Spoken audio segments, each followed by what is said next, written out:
Weather Update.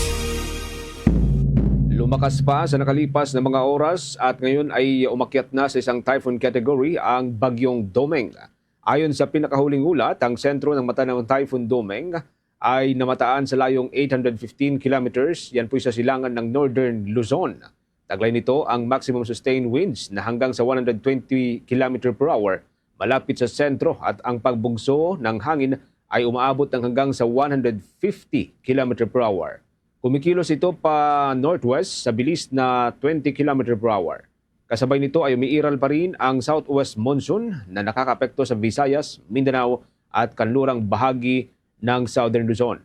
Inaasahan mga kabombo na magdadala ito ng mga pagulan o serye ng mga pagulan at malalakas na hangin sa ilang mga lugar. Manatili pong nakatutok sa Bombo Radio Philippines sa pamagitan ng ating social media pages tulad po ng Facebook at YouTube at sa www.bomboradio.com para sa mga development dito ho sa ating binabantayan na sa manang panahon.